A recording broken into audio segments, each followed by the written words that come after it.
Hello everybody, my name is Chris, and today I'm going to be teaching you how to make this. Oh, no. It's called content aware scale, and for the longest time I've been thinking it was called a vibrato effect, and that's because it is and it isn't. But we'll get more onto that later in the video. This video is going to teach you how to make this meme that you've seen everywhere on YouTube and make it yourself. The biggest thing you will be needing that might block you from completing this task is you will need 3 Adobe programs in order to make this. If you don't have these Adobe programs, you might not be able to do it. You're going to be needing Adobe Photoshop, Adobe Premiere Pro, and Adobe Audition. Any of those that you don't have, you might not be able to do this, at least along with the video tutorial. If you find out more ways to do it, hey, good job to you. Your end result should look a little something like this. Oh, no. Yeah, it's cursed, I know. So the first thing you're going to be needing to do is you're going to need to find some material. And if you've already found some material, good job. Put it into Adobe Premiere Pro and its timeline, and then go immediately into export. And so here we are in export, and keep in mind of all the stuff like the source and the output, because you'll be needing to remember that in the making of the Photoshop part, because you'll be needing to render your GIF after you put some effects on it. And go into format, and if you're not on animated GIF, which who the hell uses animated GIF, then go into that and then export your material. Now once again, this is an important thing. You will be needing Adobe Photoshop, Adobe Premiere Pro, and Adobe Audition. Those 3 things, if you do not have them, you cannot complete this. And if you find another way, once again, kudos to you. But there's also one more thing you need to know, and it's going to require you to go into your internet, and you're going to go in the web browser, and you will find a script for this. You will need an animated content aware scale script, because it's harder enough to do it on Photoshop, and there are scripts that will run, and you need to know also how to run them, and you need to know how to run them safely too. The best way to find this script actually is through a Tumblr post, which I will be putting down in the description. And who the hell uses Tumblr? I have never known anybody who uses Tumblr. And here you will be going down, and here's the Photoshop script I made with animated content aware scaling. Animated. And this link right here, I even tried it a lot last night, so here we go. I will be leaving the description this link, and also a Google Drive with the same file that you can run on your computer in Photoshop. You're welcome.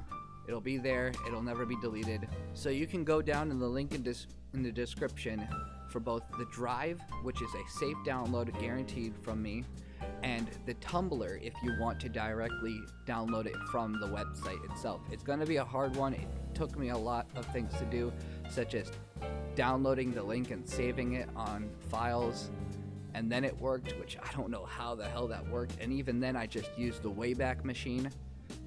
But the Google Drive folder and link provided down below will have everything if you cannot solve downloading off of Tumblr. With that being said, let's go into a new file. And actually, when you're going to do this, you're going to want to go into File right up here.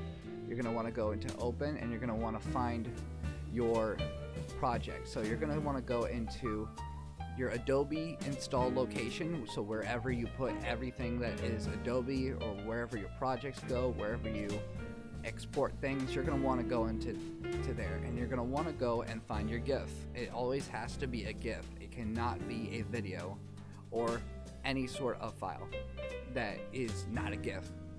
So once you load it in, you're going to see that there is a timeline of frames of photos, and it's just photos. It's little small pictures in a video. That's what a GIF is. So you're going to start at the first frame, And then what you'll do is you'll go up to your files. Up to your files, you'll go down to script. And if you have your script downloaded, well, like I do, you're gonna wanna find animated content aware scale. And I know it says an After Effects type, but once you run it in Photoshop, it'll work. So this is what will pop up. It's an animate content aware scale. Now, let me tell you the values and what they mean. Mostly when it has to do with ending height and ending width is really the main values. They're the main numbers that you'll tweak. So you can scale it down to 0 and you'll get something crazy like, or you could just put it down to a couple numbers and you'll get something like my ending product. Either way, you scale these down, and since I won't really do it right now because it really takes a long time, and what I mean by it's a long time, I mean by it is a freakish long time. So considering that that's open right now, we'll run it and we'll do it by example. So we'll turn it down by 26.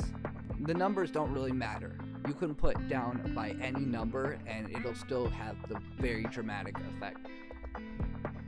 By the way, keep in mind when you're making these kinds of things using certain types of photos, it won't work well with things like wide shots, like a lot in the area for it to crush up, because the detail in the picture and in the GIF will just deteriorate. This is what this script does for photos and GIFs.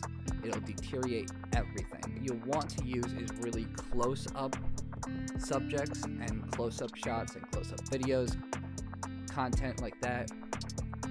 So let's run this, and like I said, it's going to take a while. Up there you'll see the total progress, and regardless it's going to take a bit, so I'll be back.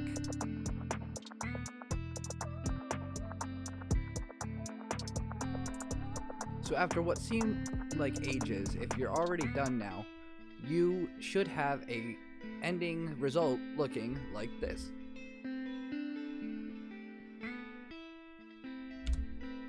Look at that.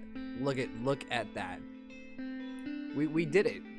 So what you're going to do, and since I can't do it because it crashes Photoshop for me, since I apparently don't have a good enough of a computer enough to do it, you're going to want to go into export. Go into export and you're going to want to render video. I cannot render video, and you're going to want to go into render video. Now pay attention to this.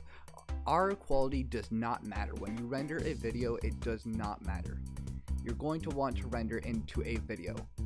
There will not be any audio, so you will have to line up the audio with your original content that you downloaded. You will want to go into document size. Now pay attention to this. The frames are important because you need to have the frames on there so it'll match up with your audio in your content. So pay attention to the original frames in your exported content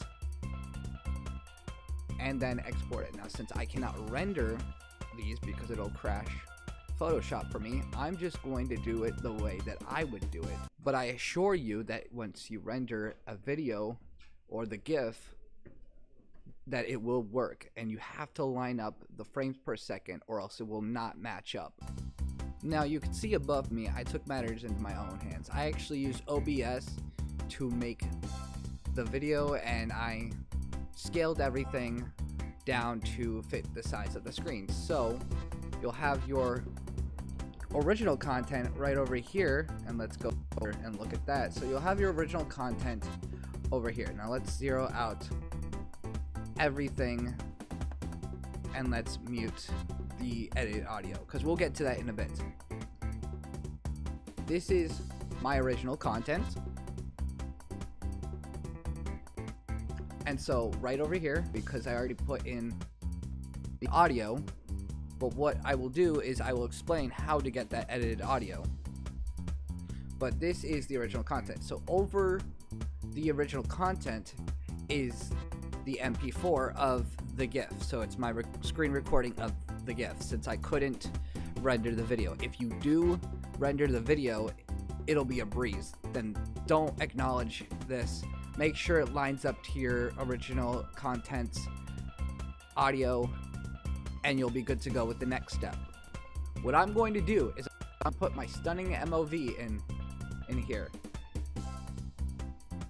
So here's the original piece, and what I'll do is I will go in so everything will line up, and there's the original audio, and then I'm going to find this part. So this should be the video, but since I have to screen record it, it's not the video, it's a screen recording of it. So that doesn't really matter in this case. You should be able to render everything, hopefully, and get everything on track. But what I will do is I will put down the audio and video at the same time. So let's put it down there. Alright, so now that I've done my own thing and that's all lined up, I also forgot to say that there is no, so there I will be having, but since we don't have the audio right there right now, I'm going to go ahead and grab the audio right there. So there is the same video. Oh no. So you need to do this first. Before you do anything, make sure that you have Audition downloaded even before you open Premiere Pro.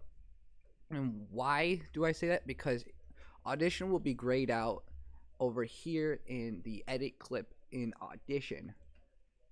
So Audition will open up, and it will open up with the extracted, which I've already extracted this kind of file. So I won't save it.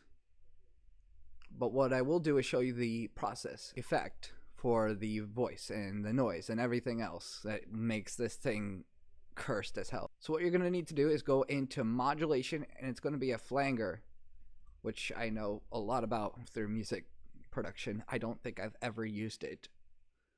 But the modulation rate over here, and with the modulation rate, you're going to also want to optionally put on loop playback because you're going to want to listen into it. And the preset that I will tell you that you could use, but I end up tweaking anyways, is Too Many Pills, and it'll sound a lot like this.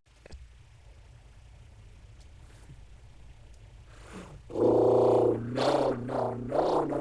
So yeah, it ends up sounding a little bit too wavy. So what I will do is I can go down to modulation rate down to 20 or 10, and it'll end up sounding a little bit like this.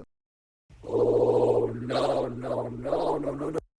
So yeah, you hear it sounding a little bit goofy right there. And you can also tweak with any other value. See how it applies to your taste. You must hit apply. You must hit apply. And then you will hit Control or Command Save or S. And it'll just pop into Premiere. So all you have to do is just close. And so the audio right there will be applied. And since I have it right now, replace it down onto the original audio, and there you have it. So yeah, let's take a preview at it. Let's see if it works. Oh no. So yeah, I mean it's slow down. It doesn't seem like it matches up, but it definitely does catch the point on what you're trying to do. And that should be about it. So I know it was a very complicated process. If you do need any help, please feel free to comment down below. If you have any problems, I will try my best to answer them to my extent. If you do happen to have any problems with the drive, the Google Drive, or the link, please feel free to message me about those too. Anyways, with that being said, my name is CrispyChris, or Chris, but yeah, see you around.